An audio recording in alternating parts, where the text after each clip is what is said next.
Baharudin Yusuf Habibie, sosok jenius yang tak hanya pintar, tetapi juga cinta tanah air. Assalamualaikum warahmatullahi wabarakatuh. Halo semuanya, perkenalkan nama saya Adina Dikanando dari kelas 10D.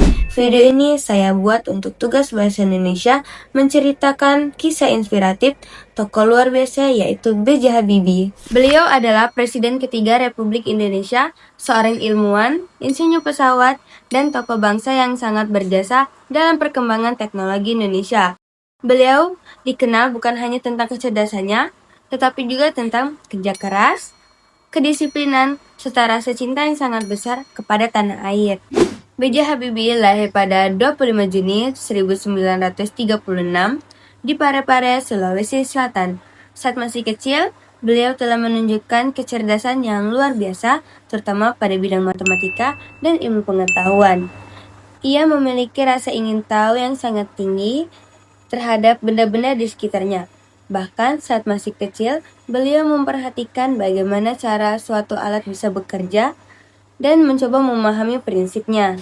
Ayah beliau bernama Alwi Abdul Jalil Habibie, sedangkan ibunya R.A. Tutimarini Puspawardojo.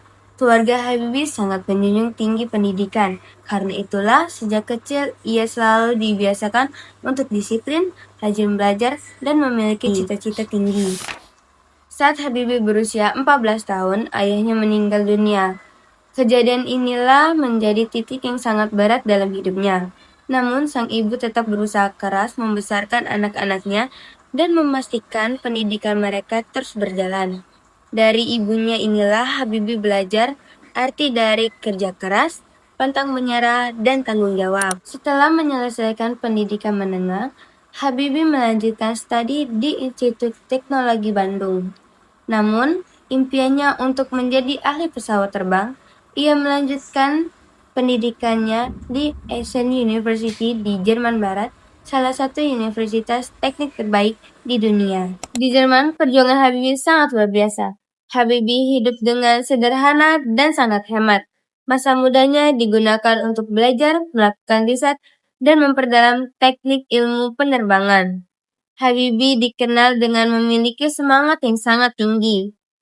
Dalam kisah hidupnya, ia dikenal atau digambarkan sosok yang hampir tidak menyia-nyiakan waktu.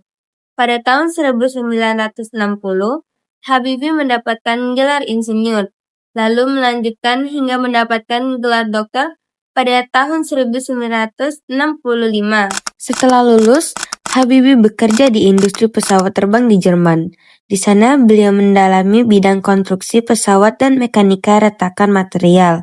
Salah satu penemuan terkenalnya adalah teori untuk menghitung titik retak pada badan pesawat yang dikenal masyarakat sebagai faktor Habibie. Penemuan ini sangat penting karena membantu meningkatkan keselamatan pesawat terbang. Dengan teori tersebut, para insinyur dapat mengetahui titik rawan retak pada badan pesawat sebelum kerusakan menjadi berbahaya. Karena kontribusinya, Habibie mendapatkan pengakuan besar dari dunia internasional sebagai ilmuwan kelas dunia.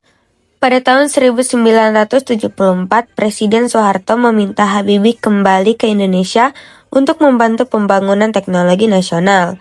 Habibie menerima panggilan tersebut karena beliau ingin ilmu yang dimilikinya bermanfaat bagi bangsanya sendiri. Setelah kembali ke Indonesia, Habibie memimpin pengembangan berbagai industri strategis nasional. Beliau menjadi tokoh penting dalam kemajuan IPTN atau Industri Pesawat Terbang Nusantara yang sekarang dikenal sebagai PT Dirgantara Indonesia. Di bawah kepemimpinannya, Indonesia berhasil memproduksi berbagai pesawat.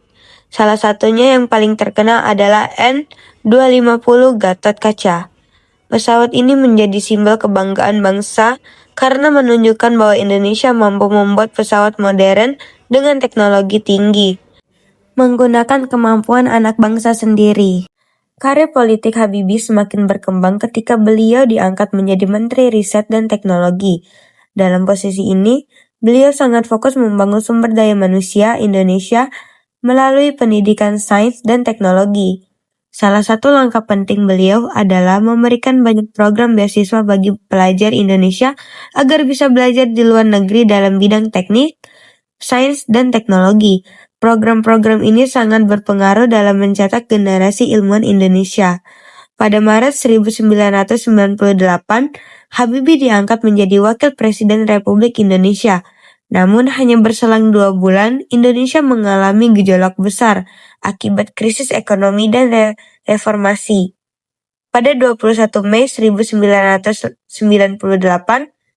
Presiden Soeharto mengundurkan diri, sehingga sesuai konstitusi B.J. Habibie resmi menjadi Presiden ketiga Republik Indonesia.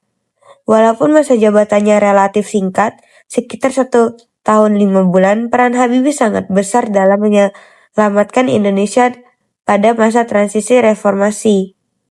Selain sebagai ilmuwan dan presiden, Habibie juga dikenal karena kisah cintanya yang sangat menyentuh bersama istrinya, Hasri Ainun Besari. Mereka menikah pada tahun 1962 dan menjadi pasangan yang harmonis. Habibie sangat mencintai Ainun dan kesetiaan beliau setelah Ainun wafat membuat banyak orang terinspirasi. Kisah cinta mereka diangkat menjadi film terkenal berjudul Habibie dan Ainun. Sisi ini menunjukkan bahwa B.J. Habibie bukan hanya sosok yang jenius, tetapi juga pribadi yang lembut, setia dan sangat mencintai keluarga. Namun warisan pemikiran dan jasanya akan terus hidup dalam kemajuan teknologi, pendidikan, dan demokrasi bangsa. Dari kisah hidup B.J. Habibie, kita belajar bahwa kesuksesan besar lahir dari kerja keras, disiplin, serta kecintaan terhadap ilmu pengetahuan dan pengabdian kepada negara.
Saya tidak bekerja loh.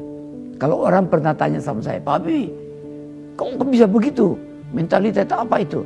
Saya mentalitas sepeda. Kalau ada naik sepeda, ada berhenti, ada jatuh. Jadi kalau saya berhenti bekerja, saya mati. Umur 80. Kalau ditanya Habibie umur berapa? 90 kurang 10. Tapi jiwanya 17 tahun. Tidak ada bedanya. Saya umur 80 tahun. Kenapa? Karena alasan-alasan tadi yang saya berikan. Itu motivasinya. Yang penting motivasi deh. Semangat saya itu datang atas keyakinan dan kesadaran bahwa saya ini manusia. Produk dari masyarakat di mana saya hidup. Karena saya dan keluarga saya dulu dan sekarang dan masa depan ada bagian terpadu dari masyarakat ini. Kalau masyarakat ini makmur, ya keluarga saya ikut makmur. Karena itu saya terus tidak mau berhenti. Saya bilang tidak ada gunanya Anda IQ-nya tinggi, tapi pemahaman tidak memiliki disiplin. Yang penting adalah Anda sehat, mau berkorban untuk masa depan yang lebih cerah, dan Anda konsisten, bekerja keras, berdisiplin. Saya bersyukur sejak saya lahir sampai sekarang saya mampu antara budaya dan pengertian ilmu pengetahuan dan teknologi. Saya bersyukur bisa menyelesaikan semua masalah-masalah yang I ada. swear it will get easier. Dan Remember that with terasa orang every piece of you. sekitar ikut And it's the only thing siapa yang diberikan oleh ayah with us saya. when we Yaitu die. air yang jernih, yang benih Keep this love in its photograph. sekitar. We made these memories for ourselves, where our eyes are never closing, hearts were never broken. Sekian dari saya, mungkin masih terdapat banyak kekurangan di dalam video ini, namun semoga bisa menginspirasikan kalian semua. Saya tutup, wassalamualaikum warahmatullahi wabarakatuh. Thank you guys.